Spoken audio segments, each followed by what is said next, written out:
Hello guys, this is Sam Ayumi at welcome kayo sa aking mini vlog. Ngayon nga pinapapunta na ako ng lash tech ko para gawin niya na yung lashes ko. Dahil maaga siyang aalis bukas at buong araw siyang wala. Kaya naman, samahan niyo akong pumunta sa bahay nila. At syempre bago ako umalis, hindi ko pwedeng makalimutang mag-spray ng paborito kong pabango galing sa De Levante Perfume. Sa sobrang bango nito, hindi kumpleto ang araw ko kapag hindi ko siya nagamit. Kasama ko nga pala yung pogi kong pinsan na laging nakatulala kapag may gustong gusto na namang gawin. Kaya isinama ko na lang. Ito nga pala itsura ng mata ko pag walang lashes. Madalas nga na pagkakamalan nila akong Chinese or Vietnamese. Sa point na to, maglalakad nga pala ako papunta dun sa kanila. Dahil yung kasama ko, sobrang busy pa. Ang lalakarin nga namin ay mula Burgos Street hanggang doon sa malayo. O, diba ang layo?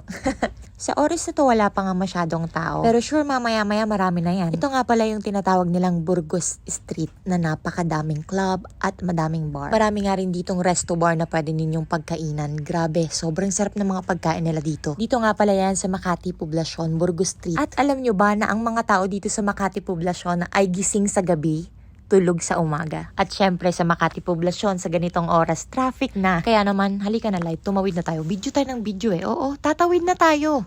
Takbo. Talaga namang poging-pogi yung sarili mo ha. Just pogi ka pa dyan sa cup mo. At ito nga, nandito na tayo sa part ng Octopus Club. Dito sa Makati Poblacion, Burgos Street. At alam nyo ba na dito sa Octopus, weekly may pasabog sila. Kaya kung gusto mo talagang magsaya, dito ka na pumunta. At ayun na nga, sa haba ng nilakad namin, malapit na kami. Pagod at hinihingal na ako, May, ano ba? Bakit ba sobrang mahal na mahal ko yung mga gawa mong lashes sa akin at dadayuhin pa kita?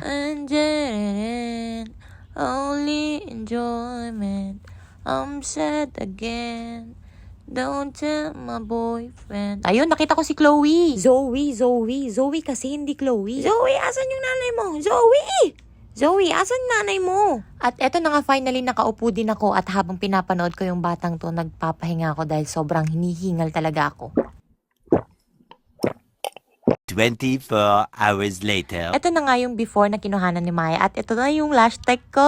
Ang ganda naman. Sobrang ganda ng nails din niya. Alam niyo ba na siya lang gumawa niya? At ito na yung after.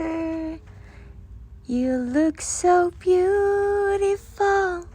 You are my sunshine. My only sunshine. You make me happy. Galing talaga ni Mai. In love na naman ako sa pilik mata ko. Sa mga gustong magpagawa ng lashes dito kay Mai, around Makati lang siya nakatira. Yes po, home base po siya. Ilalagay ko na lang po sa comment section yung details niya. At bahala na lang po kayong mag-message at mag-inquire sa kanya. At syempre hindi matatapos ang uwian na to pag walang TikTok. Oh, Chay. Ay, Chay. Palo yung ulo, tapos shake, tapos dance. Tapos ang gulo nyo. Ang gulo mo kasi, May. Sabi ko sa inyo mga diponggol kayo. Sige, kaldag mo. Ikaldag mo. Tapos ialog mo. Iuntog mo. Shake. Sayo na sayo si May eh. Oh.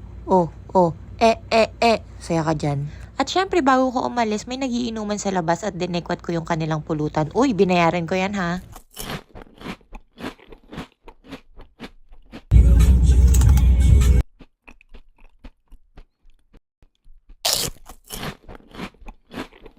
Si Tito nga pala yung naghatid sa amin. Yan yung father ng lash tech ko. Maraming salamat po at pasensya na po sa pag-istorbo sa inyo ni Mai. At ayan lang for today's video. Bye! Thank you for watching!